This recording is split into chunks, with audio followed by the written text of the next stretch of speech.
Assalamualaikum warahmatullahi wabarakatuh. Masa an-nur, masa al-khair, masa an-nur. Selamat malam semua. Sahabat-sahabat Kak Rai yang dirahmati Allah sekalian. Alhamdulillah, syukran lillah, kita diizinkan Allah Subhanahu Wa Taala untuk bersiaran pada malam yang penuh barakah ini. Alhamdulillah. Sebelum Kak Rai pergi kepada topik sebagaimana yang dijanjikan pada malam ini, iaitu siri inspiration daripada Kesetiaan Lia binti Yaakob. Mari kita aminkan doa bersama-sama. Semoga kita mendapat tempias kebahagiaan, rahmat dan barakah daripada Allah Subhanahu Wa Taala. A'udzubillahi minasyaitonirrajim. Bismillahirrahmanirrahim. Subhana rabbiyal aliyyil a'lal wahhab. Subhana rabbiyal aliyyil a'lal wahhab. Subhana rabbiyal aliyyil a'lal wahhab. Allahumma salli ala Muhammad wa ala ali Muhammad. Allahumma salli ala Muhammad wa ala ali Muhammad. Allahumma salli ala Muhammad wa ala ali Muhammad. Allahumma razuqna fahman nabiyyin wa hifzal mursalin wa ilhamal malaikatil muqarrabin fi afiyatin birahmatika ya arhamar rahimin. Rabbi zidna ilman, Rabbi zidna ilman, Rabbi zidna ilman. Rabbana atina min ladunka rahmah wa hayyi' lana min amrina rashada. Rabbi shrah li sadri wa yassir li amri wahlul 'uqdatam min lisani yafqahu qawli. Amin ya rabbal alamin. Baik, kita alhamdulillah kita terus kepada topik perbincangan kita pada malam ini, iaitu teladan kesetiaan Lia binti Yaakob alaihi salam. Baik, sebelum tu mari kita tengok apakah sebenarnya definisi setia. Pada pandangan saudara-saudari, apa sebenarnya definisi setia? Ya, pada Kak Rai, definisi setia ialah cinta. Definisi setia ialah cinta, ya. Cinta pula, apa itu definisi cinta? What is definition of love, ya? Love is just a word, but you bring it definition.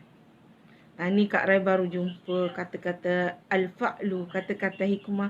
Love is just a word until you find someone to give it a definition. Cinta ni sebenarnya hanyalah satu perkataan saja. Word cinta tidak memberi apa-apa erti. Yang memberi erti kepada cinta itu ialah bila ada orang mendefinisikan cinta itu melalui perbuatan dia.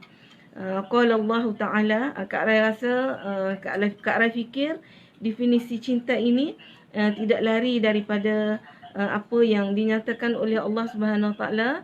Insya-Allah firman Allah Subhanahu Wa Taala, Qul a'udzubillahi minasyaitonirrajim. Bismillahirrahmanirrahim. Qul in kuntum tuhibbunallaha fattabi'uni yuhibbukumullah wa yaghfir lakum dzunubakum wallahu ghafurur rahim. Allah menyuruh Nabi berkata, katakanlah wahai Muhammad, jika benar kamu mengasihi Allah Subhanahu Wa Taala, maka ikutlah daku, nescaya Allah mengasihi kamu serta mengampunkan dosa-dosa kamu, dan ingatlah Allah Maha Pengampun lagi Maha Mengasihani. Jadi sebenarnya kalau orang kata kepada kita, ataupun kita kata kepada orang, I love you, I cinta pada you, apa tu semua itulah, itu hanya perkataan, tidak memberi apa-apa makna. Dan definisi cinta itu dia akan bermakna bila diikuti dengan perbuatan. Sebagaimana yang disebutkan oleh Allah di dalam surah Al-Imran tadi. Kalau kamu kasih kepada Nabi, kalau kamu katakanlah wahai Muhammad, jika kamu cinta kepada Allah. Bagaimana nak cinta kepada Allah? Maka nak cinta kepada Allah, maka ikutilah daku. Maksudnya ikutilah Nabi. Bagaimana sikap Nabi, bagaimana perbuatan Nabi, itulah sebenarnya definisi cinta. Ya, apa-apa segala perbuatan Rasulullah sallallahu alaihi wasallam itu adalah menggambarkan cinta. Baik, berkenaan dengan kisah pada teladan inspiratif pada malam ini ialah kisah Lia binti Yaqub. Pernahkah saudara-saudari kenal, dengar tentang nama Lia ini? Cantik namanya kan? Nama ke sana ke sini, ke sana ke sini. Pernah tak saudara-saudari dengar nama yang sungguh cantik dan indah ini ya? Lia ini peribadinya secantik namanya, dan ada yang mengatakan namanya ialah Rahmah binti Afraim. Ada juga yang mengatakan namanya ialah Minsha bin Yusuf bin Yaqub. Dalam berbagai jalur riwayat berkenaan dengan Lia ini, nama dia ini. Dan siapa Lia ini? Nama sudah kita kenal. Dia ialah wanita yang sangat hebat, yang dianugerahkan Allah Subhanahu Wa Taala dengan bersuamikan lelaki yang sangat hebat juga, iaitu Nabi Ayub alaihi salam ya. Dalam kisah Lia ini kita akan dapat satu inspirasi bagaimana hakikat cinta. Sebagaimana yang Kak Ras sebutkan tadi ya, definisi cinta itu bukan pada I love you, you love me, tapi kepada action, apa yang kita tunjukkan kepada orang yang kita kasih, orang yang kita cinta ya. Jadi kisah Lia ini sebagaimana yang diriwayatkan oleh Al-Imam Ibn Katsir dalam Qisasul Anbiya, mengandungi satu inspirasi yang sangat hebat untuk wanita dan juga lelaki di luar sana. Bagaimana kita nak mendefinisikan cinta kita kepada suami kita, kepada isteri kita, kepada orang-orang yang berada di sekeliling kita. Ya, dalam kisah Ayub, kalau kita dengar kisah Nabi Ayub alaihissalam, maka kita akan mengetahuilah secara general apa sebenarnya apa yang berlaku kepada Nabi Ayub, iaitu Nabi Ayub telah diuji oleh Allah Subhanahu Wa Taala dengan satu penyakit. Dalam sebahagian ulama tak bersetuju mengatakan Nabi Ayub ini diuji dengan penyakit-penyakit yang menjauhkan orang daripada dia. Tapi sebahagian ulama, contohnya pengarang tafsir Al-Maraghi, menceritakan bahawa kisah penyakit Nabi Ayub ini terdapat pengajaran bagi kepada baginda dan juga kepada orang-orang yang mendengar, yang mengikuti cerita ini, bahawasanya nak sedarkan diri kita bahawa dunia ini hanyalah sementara sahaja, dan kewajipan kita ini bila diuji oleh Allah Subhanahu Wa Taala ialah bersabar. Dunia ini hanyalah ladang-ladang akhirat untuk kita menuju Allah Subhanahu Wa Taala. Kadang kita diberi nikmat, maka kita hendaklah bersyukur dengan nikmat itu, dan kadang kita diberi ujian. Bila diberi ujian oleh Allah Subhanahu Wa Taala, maka hendaklah kita bersabar, kerana setiap cubaan ataupun ujian yang dideritai di dunia ini, kemudian kita bersungguh-sungguh menunaikan hak-hak Allah Subhanahu Wa Taala dan bersabar dalam keadaan senang dan susah, maka ia akan membawa satu kebahagiaan yang amat besar di hari akhirat. Jadi teladan kisah Ayub dalam Al-Quran ialah teladan bagaimana orang sakit. Bagaimana kita sebagai manusia biasa bila ditimpa penyakit, bagaimana kita nak action kita, tindakan kita yang menunjukkan kita cinta kepada Allah, cinta kepada pasangan kita bila kita diuji dengan sakit. Bagaimana? Inilah sebenarnya uswatun hasanah daripada kisah Nabi Ayub, iaitu bila diuji dengan sakit. Kita ni sebenarnya jihad kita ni belum teruji sebenarnya. Ada seorang kawan Kak Rai kata, dia cerita tentang saudara dia yang sakit kanser. Dia kata hidup ni benar-benar teruji bila kita diuji dengan penyakit-penyakit yang hebat. Jadi penyakit-penyakit yang hebat ini bagaimanakah teladan Rasul untuk kita tiru, sebab penyakit yang menimpa Nabi Ayub ini bukan mencacatkan ismah ataupun maksum dia sebagai Rasul, tetapi sebagai teladan. Sebab penyakit Nabi Ayub ini sangat hebat, yang tidak ada di atas muka bumi ini rasanya yang apa ditimpa dengan penyakit sebagaimana yang dideritai oleh Nabi Ayub. Baik, kembali Kak Rai, kembali kepada kisah Lia. Diriwayatkan bahawa Nabi Ayub telah diuji dengan sakit yang amat hebat. Yang pada mulanya Nabi Ayub ini seorang yang kaya raya. Seorang yang sangat kaya raya, melimpah ruah harta dia. Kawasan dia tu, tempat kawasan dia tu Alhamdulillah Kak Rai dah sampai, dah pergi dekat ni tempat Nabi Ayub ni di Sanli Urfa, kan rejak Rasul itu Sanli Urfa. Kak Rai dah sampai di sana, di mana kawasan-kawasan yang luas itu adalah milik Nabi Ayub, di mana dia mempunyai binatang ternakan, hamba sahaya dan tanah yang luas di daerah Huran, di daerah kota Ur. Kota Ur tu Sanli Urfa sekarang ini, yang jejak Rasul sedang berjejak pada kali hari pertama hari itu. Ibnu Asakir menceritakan bahawa tanah di sekeliling itu semuanya milik Nabi Ayub, dan Nabi Ayub ni memiliki ramai anak dan isteri-isteri. Kemudian nikmat-nikmat itu diambil daripadanya, dan beliau diuji dengan musibah yang sangat besar, yang sangat hebat, yang mana tidak ada satu bahagian pun daripada anggota tubuh ini diriwayatkan oleh Ibnu Katsir, yang Nabi Ayub itu tak kecuali lisan, kecuali lidah dan hatinya yang sentiasa ingat berzikir kepada Allah Subhanahu Wa Taala dengan lisan dan juga hati dia. Nabi Ayub sentiasa bersabar dan mengharapkan pahala daripada Allah Subhanahu Wa Taala, yang mana dengan penyakit ni juga ya, yang penyakit yang dia derita ini menyebabkan orang ramai menjauhi dia. Orang ramai merasai jijik, dan beliau diusir dari kota itu, dari tempat tu, sehingga dia pergi ke hujung kampung, tempat orang yang tak pergi, tak ada orang dah. Kiranya tempat orang buang sampah. Jadi tidak ada seorang pun yang mahu mendekati Nabi Ayub, sebagaimana yang diriwayatkan oleh Ibnu Katsir, kecuali isterinya yang dicintai. Siapa itu? Itulah Lia binti Yaqub. Secantik namanya. Lia inilah yang memenuhi segala keperluan, sebab Lia ni sentiasa ingat kebaikan-kebaikan Nabi Ayub. Suami dia, semasa suami dia masih sihat, masih mempunyai kekayaan, suami dia sangat baik dengan dia.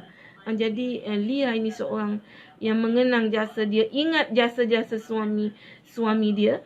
Dulu suami dia menyarai dia, sekarang Lia yang menyarai suami dia. Dulu Lia disarai oleh suami, sekarang dengan sebab suaminya sakit dan telah hilang segala harta benda ini, maka Lia terpaksa menjadi breadwinner. Jadi kepada penonton-penonton, saudara-saudari di luar sana, wanita sebagai breadwinner dalam keluarga sebenarnya tidak asing dalam kisah-kisah para sahabat, para awliya Allah, para nabi-nabi. Jadi kepada isteri-isteri di luar sana, termasuk Kak Rai, ya, kita tidak dapat menjangkakan kehidupan kita ini, ya. Kehidupan kita ini serba mungkin. Dan hari ini pun kita lihat macam mana isteri-isteri banyak yang berpendapatan lebih daripada suami. Ada suami tak ada kerja dan sebagainya. Sebenarnya itu tidak masalah. Itulah sebenarnya ladang-ladang pahala yang disediakan oleh Allah Subhanahu Wa Taala kepada wanita. Baik. Jadi Lia tadi dia mengurusi segala keperluan Nabi Ayub alaihissalam, dan pada situ dia yang semua mengurusi keluarga dia. Jadi lama-lama harta dia pun dah habis. Tak ada harta. Sampai habis harta dia untuk mengurubat, merawat suami dia, memberi makan suami dia, tapi dia tetap sabar. Dia tetap sabar kepada Allah Subhanahu Wa Taala, menjaga suami dia yang sakit itu. Itulah sebenarnya kita ni, sebagaimana kata-kata yang kita pernah dengar, ya. Suami isteri ini diuji oleh Allah Subhanahu Wa Taala. Kita ini diuji bila suami kita tak ada benda. Tapi lelaki diuji oleh Allah bila dia ada segala benda. Kan? Ada segala benda, mulalah nak nak tidak mahu setia dan sebagainya. Itu lumrah. Tapi lumrah itu kita kena kawal. Kita kena jadikan hawa nafsu kita tu mesti ikut perintah Allah Subhanahu Wa Taala. Baik, kembali kepada kisah Ayub alaihissalam. Menurut As-Sudai, dagingnya mulai berjatuhan hingga tidak tersisa sedikit pun tulang dan uratnya. Pada kisah Nabi Ayub, bila dia sakit itu daging-daging pun gugur. Isterinya sentiasa menaburkan abu sebagai alas tidur. Sakit dan sangat-sangat.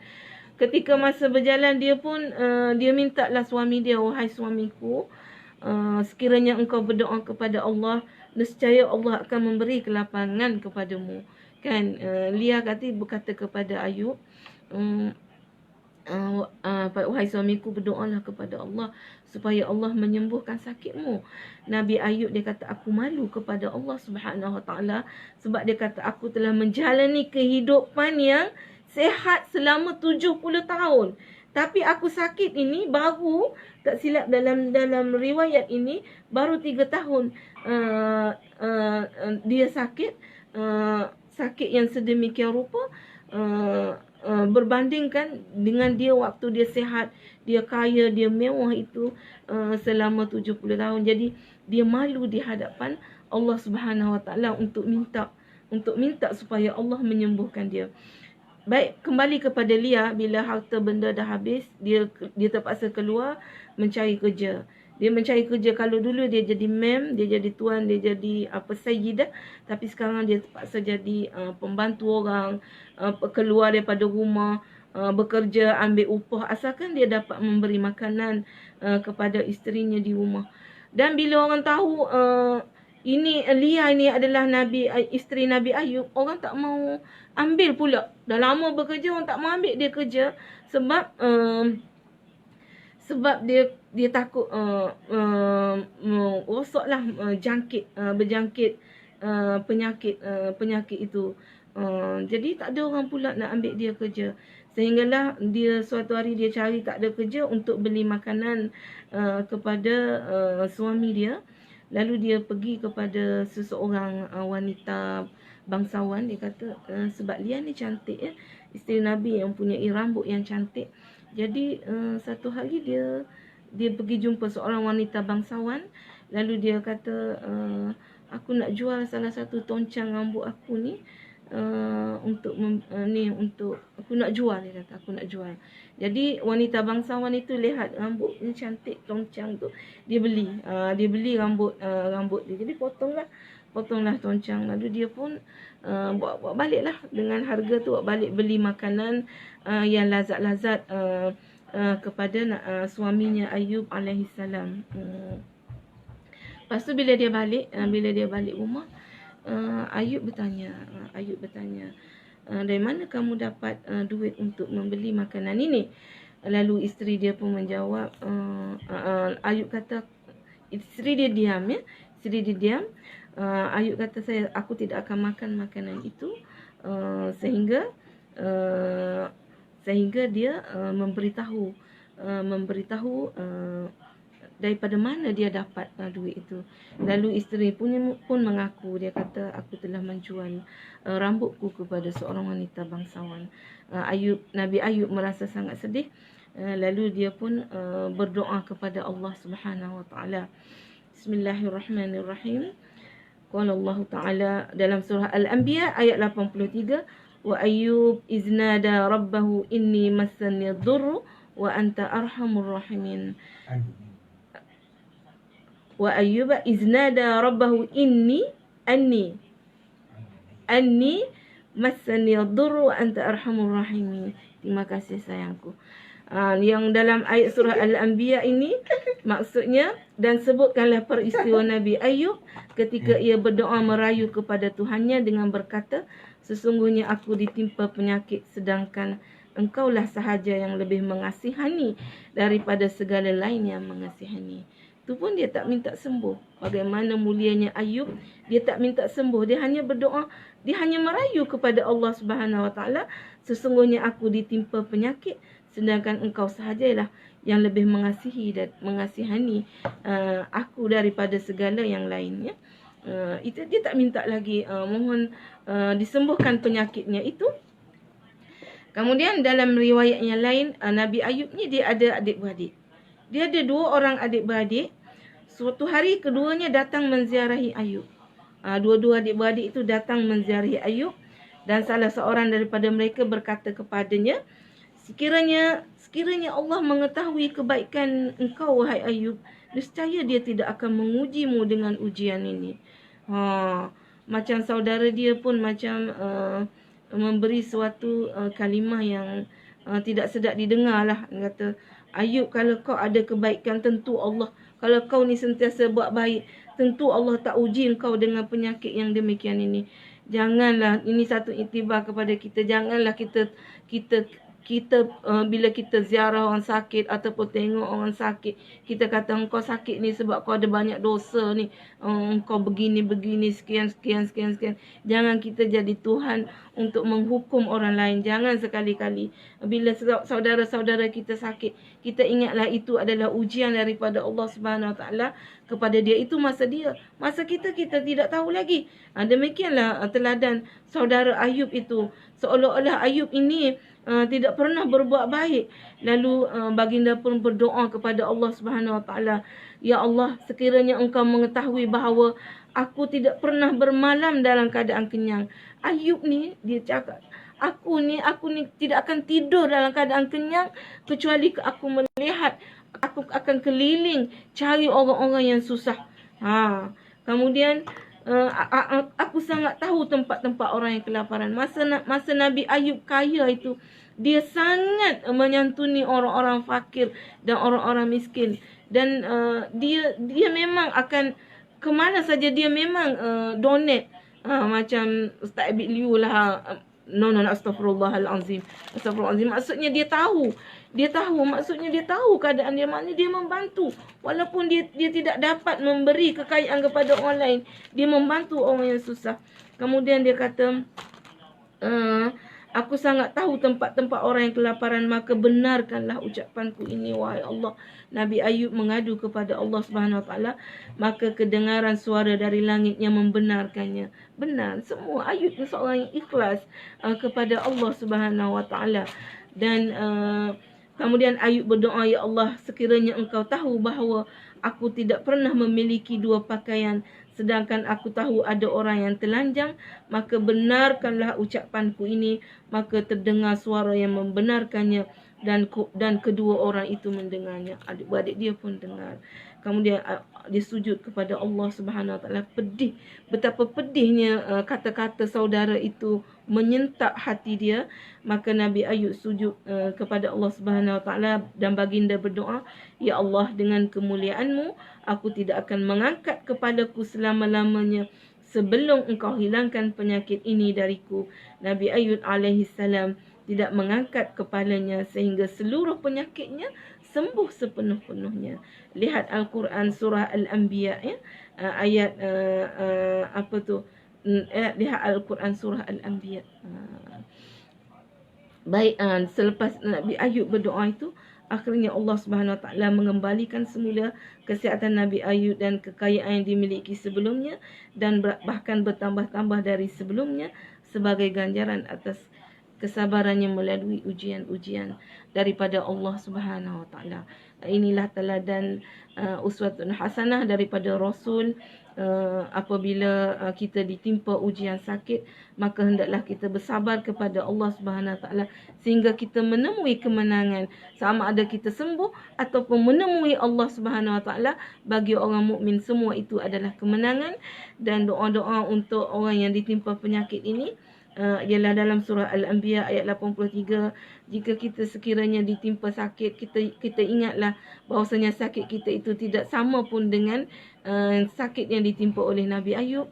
Dan banyakkanlah membaca anni massani ad-durru wa anta arhamur rahimin, wa ayyuba iznada rabbahu anni massani ad-durru wa anta arhamur rahimin.